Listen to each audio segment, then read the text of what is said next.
All right. So the first key, social structure. I think of it like a metaphor. Sometimes we're going to actually do a social structure project here in a couple of weeks, maybe next week as well, where you can think about some visuals. But I like Google Earth, that metaphor. We get into Google Earth and we narrow down and we can see our house, right? That's the way. That's kind of like how we approach the world that we live in.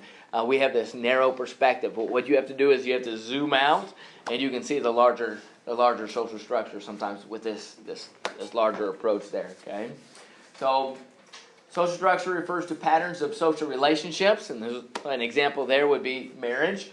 It could be other relationships like employment in the employment workplace with co-workers, or it could be relationships between a boss and an employee. Social positions could be related to like the presidency, political positions there. Numbers of people, we've already talked about that with Hans' PIN number, the 1114, 1135. There's a lot of people in Southeast Asia. How does that affect, one aspect would be markets there, okay? A couple different aspects of social structure I want you to be familiar with. The first concept is static social structure, meaning it stays the same, okay? Stays the same.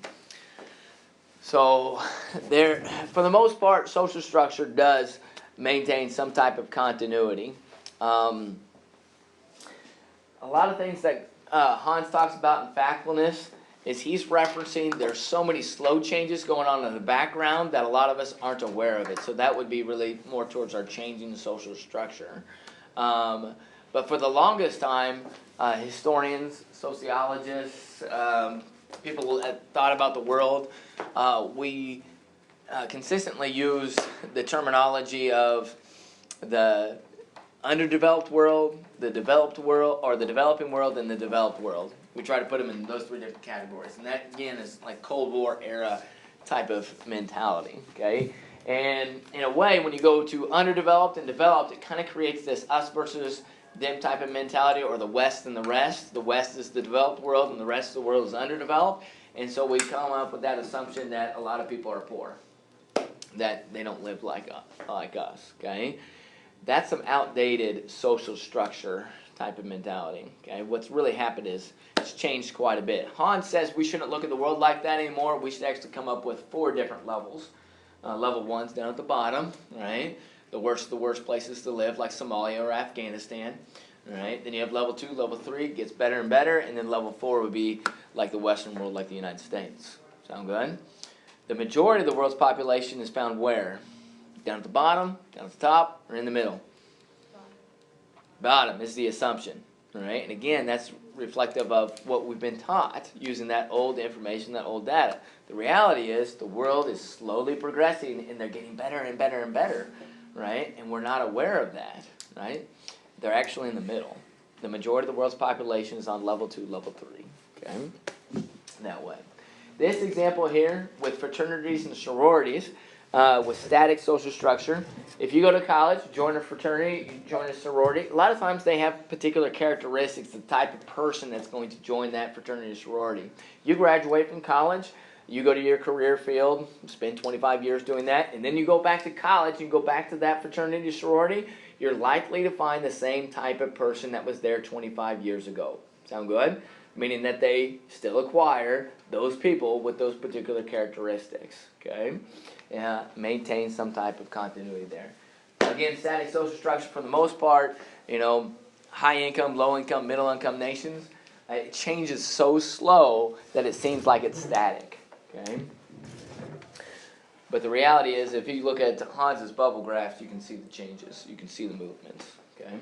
Changing social structure. So sometimes social structure does change, and this is an example of how it changes. We think about family sizes in the United States over the past 100, 150 years. If you go back to the beginning of the 20th century, how large were American families? Were they small or big? Big, right? They had many children, right? Many children. And a lot of that was a result of infant mortality rates, right? Were much, much higher back then. Okay, once those rates start to decline, what happens to family size? You would think that they just get bigger, right? But the reality is it actually goes down. Once income goes up, the family size actually starts to decrease, right? So today, it's the birth rate here in the United States. It's like 2.3 or something like that. Okay, so our population, if you take immigration out of the equation, is fairly stable that way. A lot of times when you see this in Western European countries, Japan, they have high income, their birth rates are really low, like well under 2 that way. So their population is actually in decline that way. So that would be an example of changing social structure. Next question is, our scenario here is adapting to social structure, adapting to a social structure that does not change, okay? And sometimes we have to do this. The scenario here, this is a good test question. You may want to put an asterisk next to this. But say, for example, there are so many medical schools out there in our society, our culture, right? Only so many medical schools.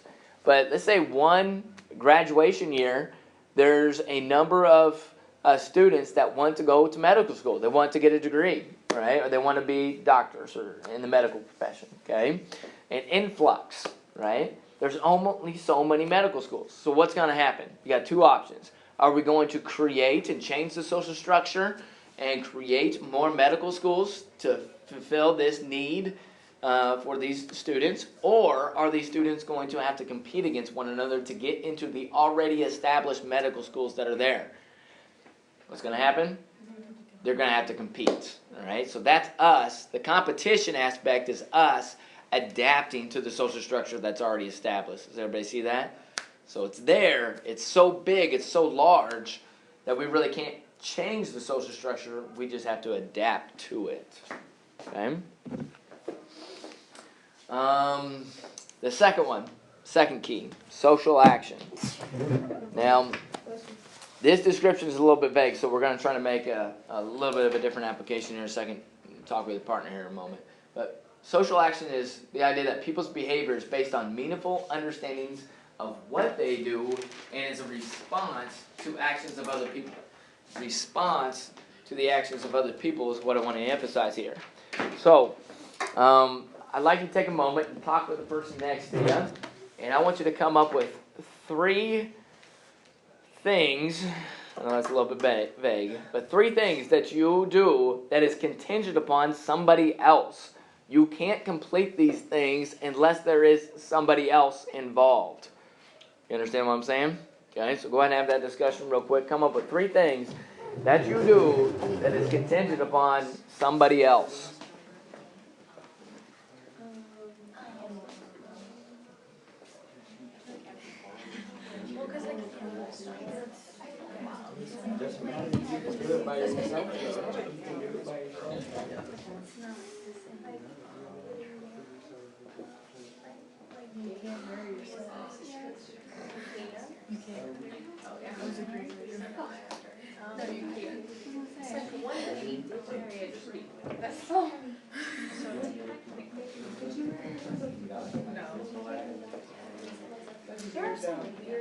All right, Miss Bowman, what's one thing that you guys came up with? Yeah, somebody else has to have, the ability to drive the bus, right?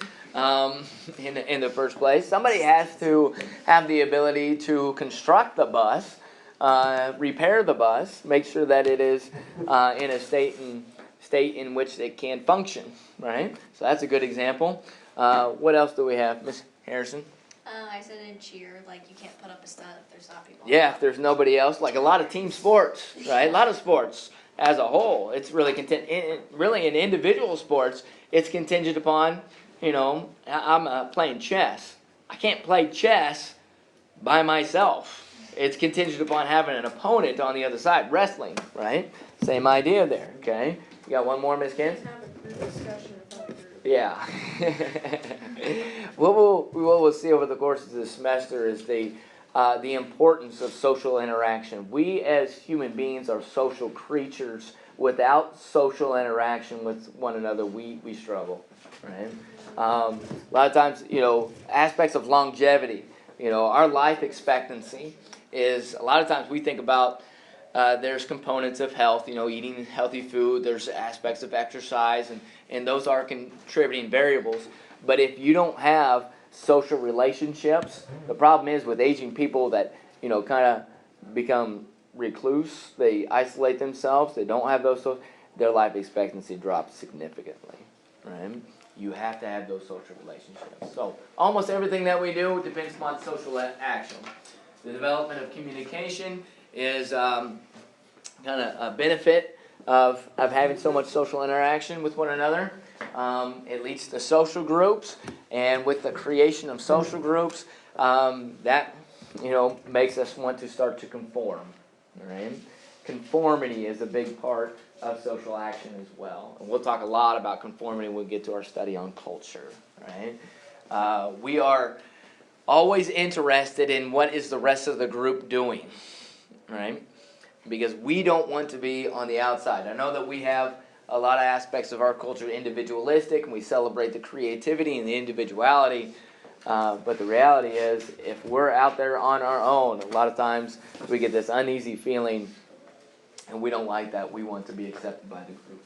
Okay? Other examples of social action, what you wear is contingent upon what other people, wear.